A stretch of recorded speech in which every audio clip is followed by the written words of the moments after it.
और लंपी से गायों की मौत के आंकड़ों पर विवाद। ग्राम विकास अधिकारी संघ सरपंच संघ के गंभीर आरोप। मौत के फर्जी आंकड़े जारी करने का आरोप। पशुपालन विभाग पर आंकड़ों में भारी हेराफेरी करने का दावा। पशुपालन विभाग मान रहा है कि सिर्फ 58,000 मौतें हुई है। वीडियो कर रहे हैं 6 लाख से ज्यादा गायों की मौत का दावा। सरपंच के पास मौजूद है 7.5 लाख गायों की मौत का रिकॉर्ड। सरपंच वीडियो करेंगे शिकायत। फर्जीवाड़े की उच्च स्तरीय शिकायत करने की योजना।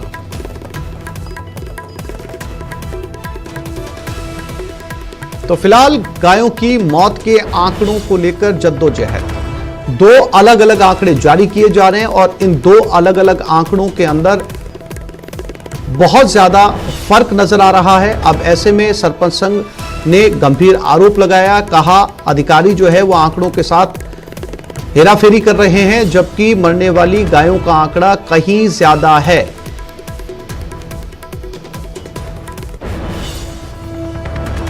डेथ हो रही है। हमारे जो ग्राम पंचायतों में उपलब्ध रिकॉर्ड है, उस रिकॉर्ड के अनुसार हम लोग अब तक 7 लाख से ज़्यादा शवों का निस्तारण कर चुके हैं। विभाग के आदेश थे जिसमें वीसी में ही डायरेक्शन दिए गए थे कि आपको शवों का वैज्ञानिक पद्धति से निस्तारण करना है। इसमें प्रत्येक ग्राम पंचायत से जो हमने डाटा इकट्ठे करें उसके हिसाब से एक ग्राम पंचायत में 600-700 गायों तक की डेथ हो चुकी है। और ये आंकड़ा पूरे राजस्थान भर में 7 लाख से ज़्यादा हमारे गायों की डेथ हुई है। और ये डाटा हम कलेक्ट कर चुके हैं और डाटा कलेक्ट करके हम अपने विभाग को भी देने जा रहे हैं। वो देने के पीछे मुख्य रीज़न ये है कि पशुपालन विभाग जो बता रहा है वो डेथ 50,000 के आसपास बता रहा है, जो हमने समाचार पत्रों में देखी है, न्यूज़ चैनल्स पे देखी है। लेकिन हमारे हिसाब से डेथ 7 लाख को क्रॉस कर चुके हैं, जिसके ऑथेंटिक डाटा हमारे पास है, क्योंकि हम लोग जो वैज्ञानिक पद्धति से शवों का निस्तारण कर रहे हैं। और प्रदेश में लंपी का कहर जारी है। लंपी संक्रमित गौवंश का आंकड़ा 12,83,985 तक पहुंच गया है। लंपी संक्रमण से अब तक 57,906 गायों की मौत हो चुकी है। 12.5 लाख गायें अभी भी लंपी वायरस से संक्रमित है और 7,57,000 गायों को एलएसडी संक्रमण से अब तक ठीक कर लिया गया है। तो कुल मिलाकर इन आंकड़ों पर अगर गौर करें तो पता चलता है कि लंपी लगातार फैलता जा रहा है। हालांकि लोग युद्ध स्तर पर अपनी तरफ से भी कोशिशें कर रहे हैं। तमाम तरह के देसी नुस्खे, आयुर्वेद का सहारा लिया जा रहा है, क्योंकि जितनी प्रशासनिक सहायता गांवों तक पहुंचनी चाहिए वो अभी रफ्तार नहीं पकड़ी है। ऐसे में तमाम गांव वाले आयुर्वेदिक दवाइयों का सहारा लेकर, घरेलू नुस्खों का इस्तेमाल करके, देसी नुस्खों का इस्तेमाल करके अपने गौवंश को बचाने की कोशिश कर रहे हैं। और इसी खबर पर हमारे साथ राकेश शर्मा जयपुर से जुड़ गए हैं, उनसे बात करते हैं। राकेश, ये आंकड़े बेहद चिंताजनक हैं और ये आंकड़े ये कहते हैं राकेश कि लंपी वायरस बजाय कम होने के लगातार फैलता जा रहा है। मरने वाली गायों का आंकड़ा लाखों को पार कर चुका है। हालांकि इसमें एक आंकड़ा यह भी बताया जा रहा है कि लाखों गायें जो हैं वो लंपी से ठीक भी हुई हैं। लेकिन ये जो गायें राकेश ठीक हुई हैं, इनके अंदर प्रशासनिक कोशिशें कम नजर आती हैं और जो गांव पे देसी नुस्खे हैं या फिर आयुर्वेदिक नुस्खे हैं, लोग अपने स्तर पर गायों को ठीक करते हुए ज्यादा नजर आ रहे हैं। राकेश,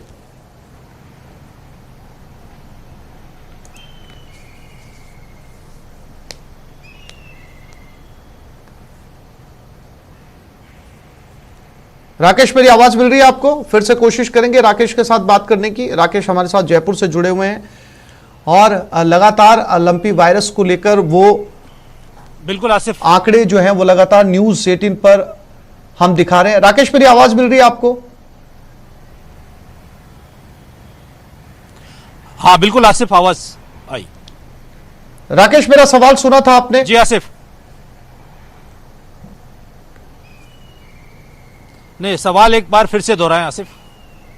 राकेश, ये जो आंकड़े इस वक्त हम न्यूज़ 18 पर जो है वो दर्शकों के साथ साझा कर रहे हैं, इनमें काफी बड़े आंकड़े ऐसे भी हैं जिनके अंदर लंपी वायरस से गायों की रिकवरी भी सामने आई है, लेकिन इनमें प्रशासनिक पहल कम नजर आती है, बल्कि स्थानीय गांव वाले लोग या किसान जो हैं अपने स्तर पर गायों को ठीक करने की कोशिश बड़े स्तर पर कर रहे हैं। राकेश, बिल्कुल, देखिए आसिफ, जिस तरीके से जो बात है वो बात चाहे ग्राम पंचायत स्तर पर सरपंच हो या ग्राम विकास अधिकारी हो या पशुपालन विभाग का कर्मचारी हो, सब मिलकर के ये कोशिश कर रहे हैं किस तरीके से लंपी वायरस संक्रमण से निपटा जाए। सरकार भी जो अपनी तरफ से हर संभव कोशिश कर रही है कि जिस तरह की जो दवाइयां उपलब्ध है, चूंकि अभी तक प्रॉपर कोई वैक्सीन नहीं है, प्रॉपर इस लंपी वायरस संक्रमण की कोई अभी तक दवाई भी नहीं है, तो जो भी दवाइयां दी जा रही हैं उन दवाइयों से संक्रमण रोकने की कोशिश की जा रही है, उसके लिए कोशिश तो कर रहे हैं। लेकिन यहां पर मौत के आंकड़ों को लेकर के राजस्थान सरकार के ही दो विभाग आमने सामने हो गए हैं। चूंकि गांव में जो है, गांव की सरकार है, वहां पर सरपंच उसका मुखिया होता है और ग्राम विकास जो अधिकारी है वो उसके पास प्रशासनिक जिम्मेदारी होती है ग्राम पंचायत की। तो चूंकि जो राज्य सरकार ने एक ढांचा तैयार किया है, एक स्ट्रक्चर बनाया है लंपी वायरस संक्रमण से निपटने के लिए, उसमें ग्राम विकास अधिकारी और सरपंच को ही अधिकृत किया गया है, यानी जो स्थानीय निकाय हैं उनको ही अधिकृत किया गया है कि जो भी लंपी से पशुओं की मौत होगी उसका जो डिस्पोजल है वो ग्राम पंचायत द्वारा ही किया जाएगा। अब ग्राम पंचायतों में जो आंकड़े हैं वो बेहद चौंकाने वाले हैं, क्योंकि यह आंकड़ा 7 लाख को पार कर गया है।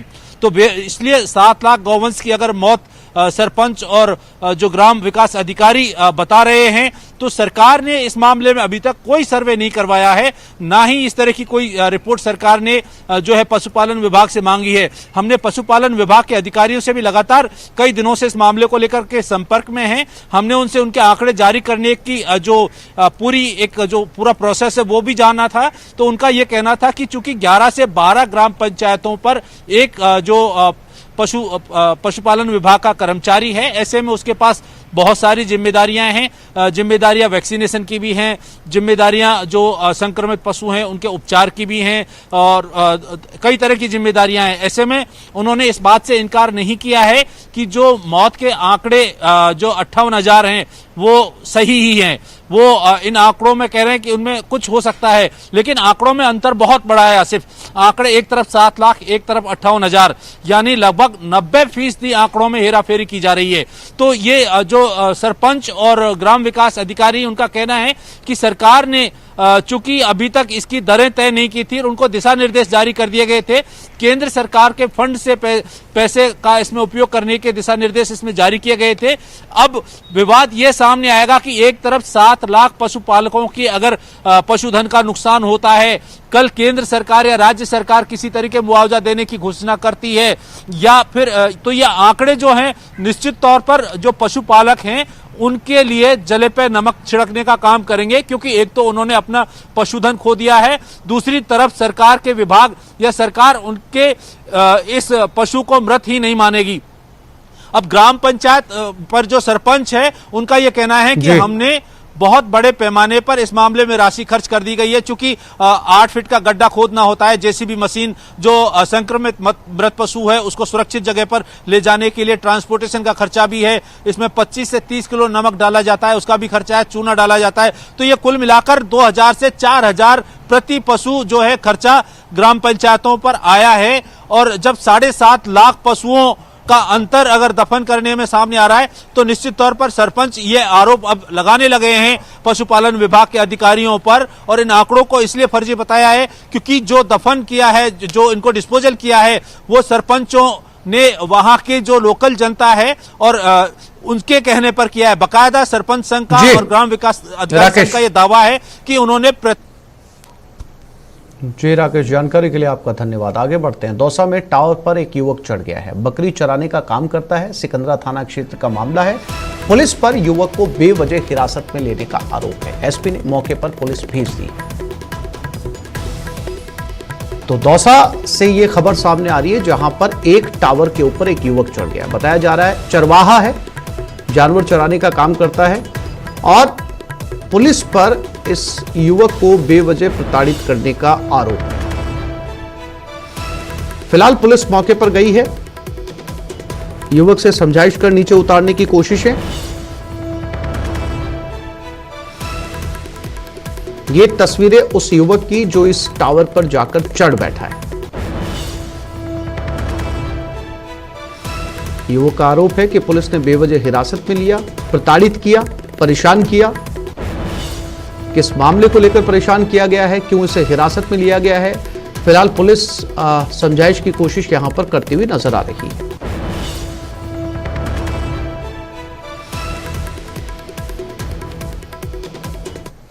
निर्माण कार्य को रुकवाया। भरतपुर नहर के पक्के निर्माण कार्य को रुकवा दिया गया। बारेठ बांध से निकली नहर के पक्के निर्माण कार्य को रुकवाया गया। नहर निर्माण में घटिया सामग्री का आरोप है।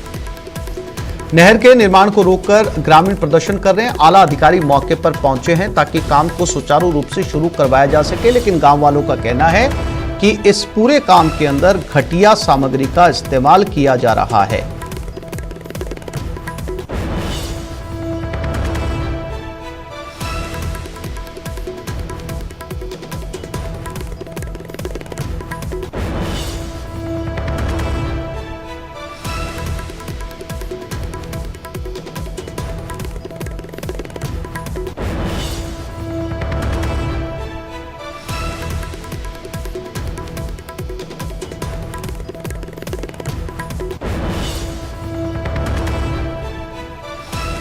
ये गांव की तस्वीरें, यहां पर निर्माण कार्य चल रहा था। नहर के पक्के निर्माण का काम चल रहा था। गांव वालों ने जब देखा यहां पर पहुंचकर कि नहर बनाने के अंदर जिस सामान का इस्तेमाल किया जा रहा है वो बेहद घटिया किस्म का है, चीप क्वालिटी का है, तो गांव वालों ने इस काम को रुकवा दिया।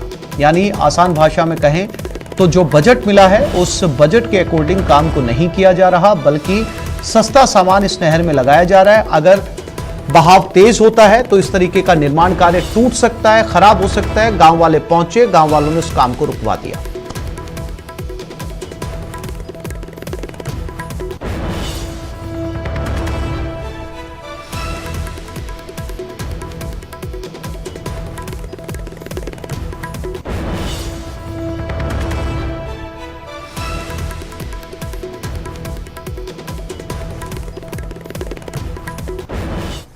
तो इस बुलेटिन में फिलहाल इतना ही। नमस्कार।